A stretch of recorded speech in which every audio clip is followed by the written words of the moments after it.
नमस्कार दोस्तों, हमारी आज की कहानी है बहू। शादी के बाद तेरी बेटी ससुराल में 2 दिन भी नहीं रुक पाएगी। यह सुन बहू को आया गुस्सा। अरे रीतू ने तो बेटी को बहुत छूट दे रखी है। कल अपने दोस्तों के साथ पिक्चर देखने गई थी, बाहर ही खाना खाकर आई थी। पूरी तरह से हाथ से निकल गई है लड़की।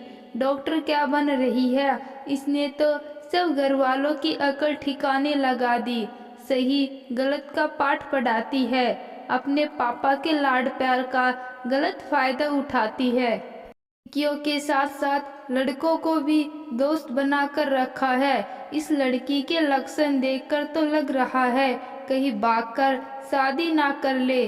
ससुराल में 2 दिन भी नहीं टिक पाएगी। सावित्री जी अपनी बेटी कोमल से फोन पर अपनी पोती लीला की शिकायत कर रही थी।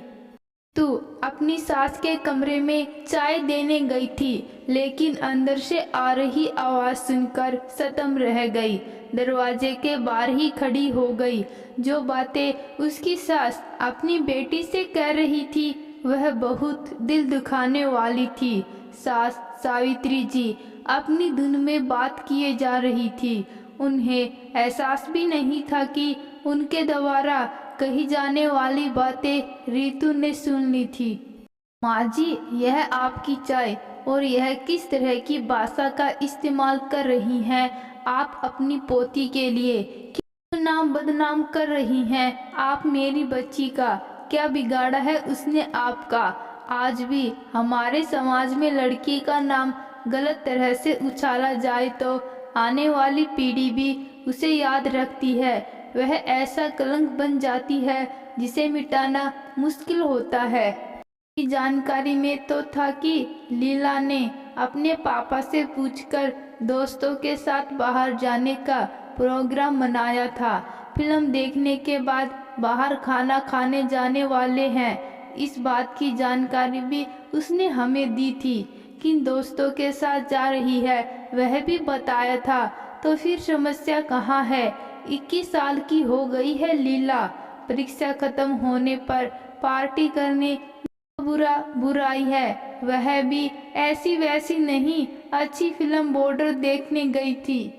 ये बात लीला की अपने पापा को समझाने की तो वह सही समझा रही थी। उसके पापा बहुत जल्दी गुस्सा करते हैं, तेज आवाज में अपनी बात रखते हैं। तो बड़ी होती हुई बच्ची उनसे आराम से धीरे से बात करने को कह रही थी। इसमें गलत क्या है? वह सही गलत में फर्क समझती है, अपना पक्ष रखने की हिम्मत रखती है।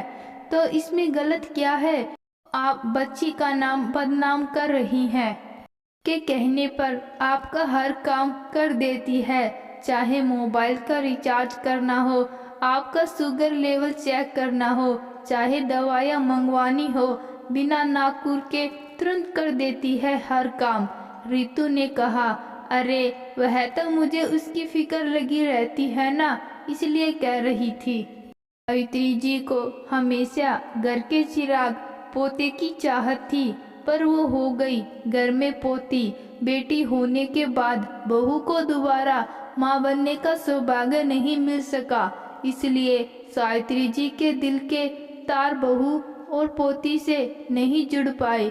अपनी बहू और पोती की नाने में, उनकी बुराई करने में उनको अजीब सी खुशी मिलती। तू अपनी सास से बोली, आप एक की दो लगाकर दीदी से कह रही थी। वह इस बात पर नमक मिर्ची लगाकर ना जाने किससे किससे कहेगी। अच्छा, क्या आप पेपर पर लिखकर दे सकती हैं कि आपने लीला के बारे में जो जो बातें कही वह बस उसकी भलाई के लिए कह रही थी? रीतू ने कहा, हाँ हाँ, क्यों नहीं। सावित्री जी बात की गंभीरता को समझते हुए बोली। तब बहू बोली, क्या आप लिखे हुए पेपर के छोटे छोटे टुकड़े करके सारे मोहल्ले में फेंक सकती हैं? सास ने कहा, हाँ हाँ, यह भी कर लूँगी। आखिर तुम कहना क्या चाहती हो? सास बोली, ने अपने ही परिवार का मजाक बनाकर रखा है। सास गुस्से में, यह क्या कह रही हो? बहू, फेंके हुए कागज के टुकड़ों को भला कैसे इकट्ठा किया जा सकता है? वह हवा से इधर उधर उड़ जाएंगे, बरसात में गीले हो जाएंगे, मैं उन्हें वापस नहीं ला सकती, सावित्री जी बोली। बहू ने कहा, माँ जी, जैसे यह कागज के टुकड़े वापस नहीं लाए जा सकते, उसी प्रकार मुंह से निकले शब्द भी वापस नहीं लिए जा सकते।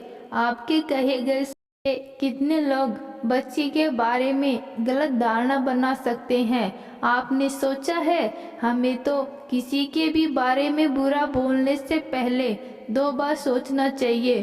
फिर लीला तो आपकी पोती है, रितु ने उदास होती बोली। सावित्री जी चुपचाप अपनी बहू की कड़वी बातें सुनती रह गई, क्योंकि वह जान गई थी कि इस बार उनकी बहू के एक एक शब्द में सच्चाई है।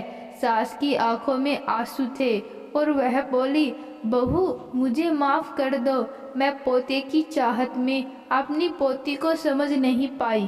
तो दोस्तों, आज की कहानी आपको कैसी लगी कमेंट बॉक्स में ज़रूर बताना। धन्यवाद।